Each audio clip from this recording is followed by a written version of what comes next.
Hey everybody, neoflynn here, and got a couple things for you. First off, I have an unboxing, and then I've just got a small smattering of pickups. Got my drink here, got the box here, so we're ready to go. Just got home from work, and found the box waiting for me. And this is actually a trade that I did with Rob, aka MaximumRD. If you guys are curious, I will link to my video of the offer. Click on Master Chief over here and I'll have a link to the video of what I offered him. And then that video has a link to the original video that he posted, and that was soliciting offers for Pokemon Stadium on the N64 that he was trying to get rid of. Now, it wasn't so much about getting Pokemon Stadium, although I've never played it, so it'll be interesting. I'll have gameplay of it later. It was more about the fun of kind of, here's what I have to offer you, and please do go check out my offer video because it's a great what I offered him, and he took it because curiosity, as they say, killed the cat. So we're going to cut open this box now. He did say he included a couple extra things in here that I don't know what they are, but, you know, I do know that Pokemon Stadium for the N64 is in here, so. Now, depending on the Canadian Postal Service, he should be getting his box relatively soon, because we mailed them about the same time. And of course, everyone's favorite packing peanuts in here. And looks like we got a little stress ball, a Mika stress ball, which are always a good time. He did say there was a note in here, which I'm guessing is in this package here, but he said not to read it because it gives away what's in here.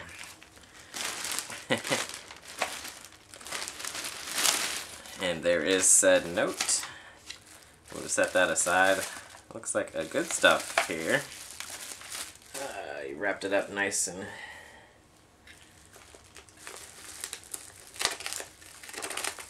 tight. Alright, and there is said copy of Pokemon Stadium.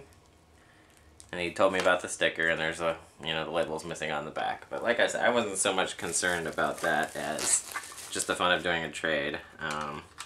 We've got a Dreamcast memory card, which is always a handy thing to have around. And a, looks like GameCube memory card, which, another. You can never have too many memory cards, I always say. And looks like we've got a couple. We've got a ColecoVision game, Zaxxon. Great title there, and I do not have many ColecoVision games, so that is awesome. And then we've got Demon Attack for the 2600. So, awesome little extras there. Very cool. Thank you very much, Rob. Now we will read the note here. Hello, neoflynn, aka Nick. Here as promised is your Pokemon Stadium 64. Though it was a trade, I just could not bring myself to only send you the Pokemon cart, so I've included a couple minor items.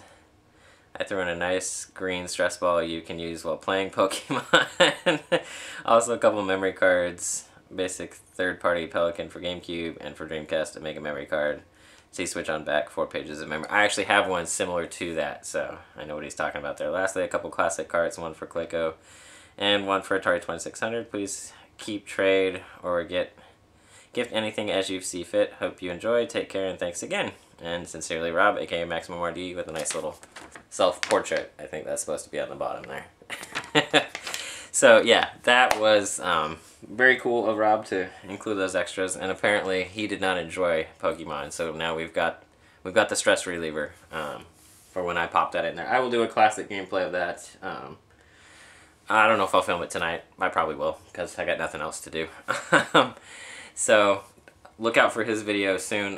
When he does post that video, I will link it in the info down here just so you can see what I traded him. I threw some extras in his as well, so look for that coming up. Depending on, he says a lot of times the Canadian Postal Service likes to hold things at the border for inordinate amounts of times just because they can. So I'm not sure how long it'll take to get there. Like I said, we mailed him about the same time, so hopefully not too much longer for him. So now to some pickups. I went into my local Goodwill and didn't find anything. I always, when I go in there, they always have the electronics and stuff on a back wall, all the way in the back, and then the games are usually up front where they keep, excuse me, the, perhaps drinking and making this video isn't such a good idea, where they keep the CDs and DVDs and VHS. They have the up front where the registers are, and that's usually where you can find the loose games and stuff. So as a general rule, I always head to the back first, see if I can find anything back there, and then check out up the front on my way out. So I headed back to the back. Absolutely nothing video game back there, related back there, so I wasn't expecting much, but I was swinging by the front just to see if there's anything in there, and there was actually a small, actually a sizable chunk of Atari 2600 games. There was probably 20 or so.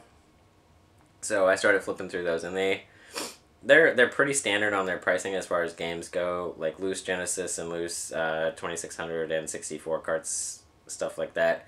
Almost always are $2. Sometimes they'll put like $4 on the N64 ones, but almost always $2, and then usually $4 for PlayStation, and that's usually all I find there.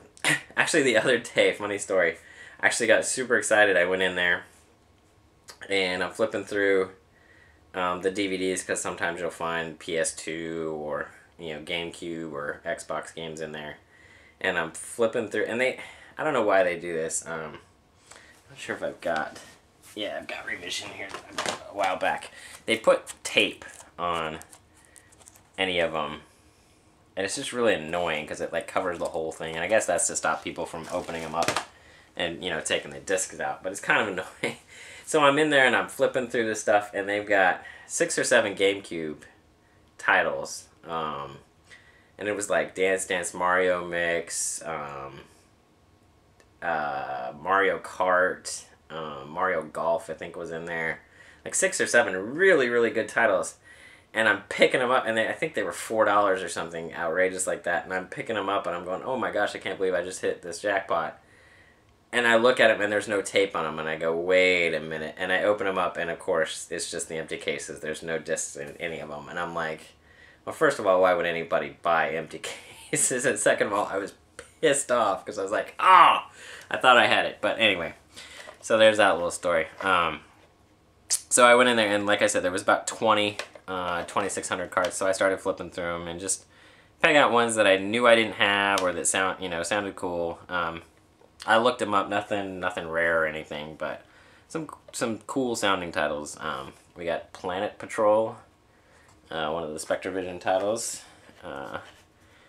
This one just caught my eye because it was 20th Century Fox, and that is Mega Force. Then we got Golf. Which you guys have heard me talk about golf before. We got Sword Quest Earthworld. I wish it was Sword Quest Waterworld, but it's not. And then we got this is Tank Plus. It's got tanks, jet planes, and biplanes on there. And then of course I saw this, had to get it, Frogger for the 2600.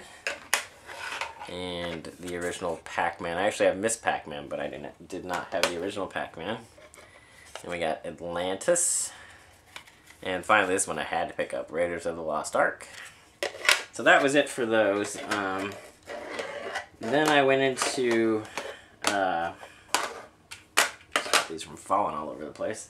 GameStop's been doing a buy 2, get 1 free on their pre-owned titles, so I thought I'd go in there and see if I could find anything worthwhile, and I did find some decent titles. First up, this is actually one that I've kind of wanted to check out for a long time and just never picked it up, and that's Viva Pinata. I've heard this can be kind of fun, so pick that up. It is the Platinum Family Hits, but I'm not one that gets all up in arms about whether it's a Platinum Hits or not. I don't.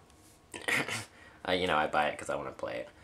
Next up is Cubed, which actually has 3 games on there, and I bought this for one reason and one reason only, and that's because Res HD is on here, which is an awesome game.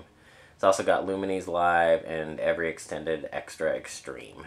So, and that was $8.99. That's the one I wound up getting for free. I think Viva Pinata was $9.99 or $12.99. I can't remember.